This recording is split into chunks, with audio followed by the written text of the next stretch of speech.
Attention mga Filipino senior citizens, hindi ka ba marunong magrehistro sa database ng NCSC? Ito lang pala ang paraan. Itinuro yan mula mismo sa NCSC. Hold up.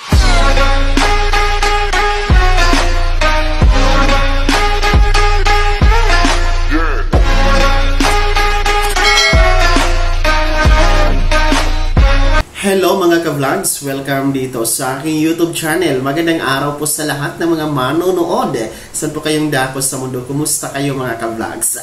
Isa din po ba kayo sa nahihirapan o hindi marunong magrehistro sa NCSC database? Mga lolo at lola, abay, ito lang pala ang paraan. Itinuro yan ng NCSC mismo kung paano makarehistro sa database at nang makasali sa ayuda at mga programang nakalaan para sa inyo. Mamaya-maya, pakikinggan natin mula mismo sa NCSC. Pero bago ang lahat, kung bago ka pa lang dito sa aking YouTube channel o di kaya hindi ka pa nakasubscribe, abay, click nyo muna natin subscribe button na nasa baba. Huwag nyo kalimutan na pindutin ang notification bell, ilagay nyo po sa on para naman updated kayo sa lahat ng mga videos na aking i-upload.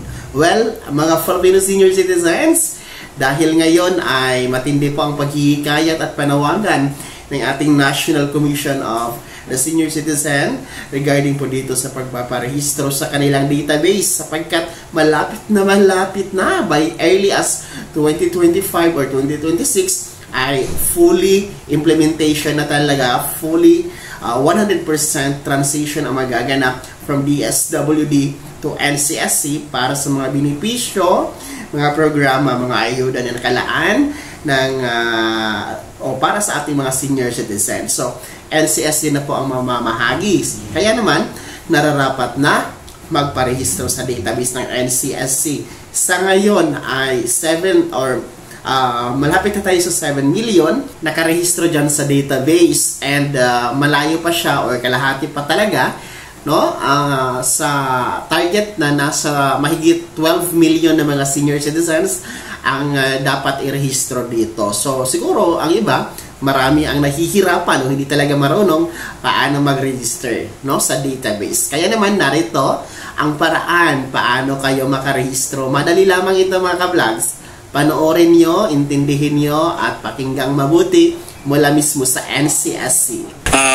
Another question po regarding the registration po ng ating mga senior citizens in case that there are seniors who are not that well-versed in technology or those who are incapable of going outside, how do they register with the NCSC po? Okay, they can seek the assistance of the OSCA, yung Office for Senior Citizens Affairs na mga LGUs. They can seek assistance from their BASCA, yung Barangay Association of Senior Citizens, or they can seek assistance from their relatives. So, online po yan, they can register. But as I have mentioned earlier, we also created this registration wherein we will get the records directly from the LGUs. Purposely para dito sa expanded centenarian app natin. Because come January 2025, we are already mandated to distribute this 10,000 pesos dito sa mga 80, 85, 90, 95 na beneficiaries natin. So we will get the data directly from the LGUs, and which we have already been getting, and we have received so many data already from the LGUs in the different parts of the country. Siguro nasa 80% na kami, and siguro mga next month kompleto na po yung data namin. In relation to that, pwede kasi din silang dumulog sa aming mga regional offices. Meron kaming mga regional offices din kasi, may mga tao din kami doon. Pwede sila tumiretso doon at sila ay tutulungan para sa kanilang registration. So ayan, malinaw na malinaw po ang sinasabi ng ating NCSC o IC Chairman na si Dr. Mary Jean Loreche at ng iba pang commissioners dito sa NCSC, no?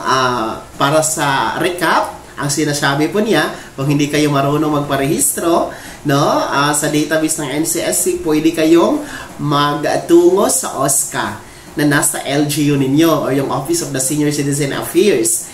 Di kayo magpa-assist kayo sa inyong barangay Senior Citizen Association, no, na andyan sa inyong mga barangay. Pwede kayo magpa-assist. At pangatlo, pwede din po kayo magpa-assist sa inyong mga relatives or immediate family, no, na marunong po mag-online registration.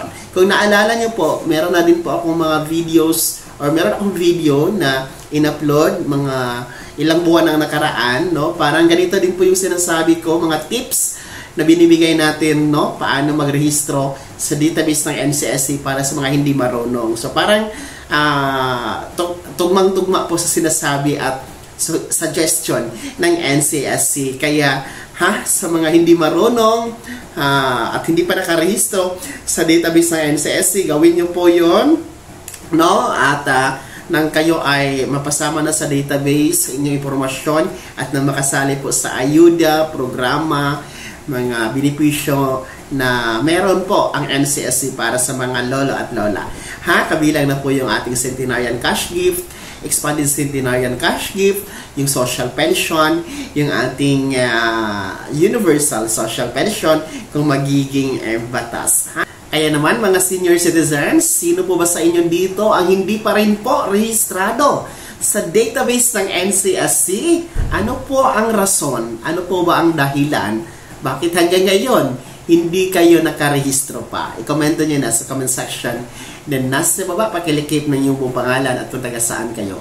Bago ka matapos sa video na to, kung gusto niyo po sumuporta sa aking YouTube channel, maaari niyo pong i-click ang ating super thanks button na nasa baba. Sa mga gusto maging miyembro, pwede po, i-click niyo po ang ating join button, mamili kayo ng mga perks na andyan mga ka-vlogs. Sana'y naging gabay ang video na to kahit paano na pag-uusapan natin ang mga mahahalagang bagay-bagay na may kinalaman po sa mga benepisyo at kapakanan ng ating mga Filipino senior citizens.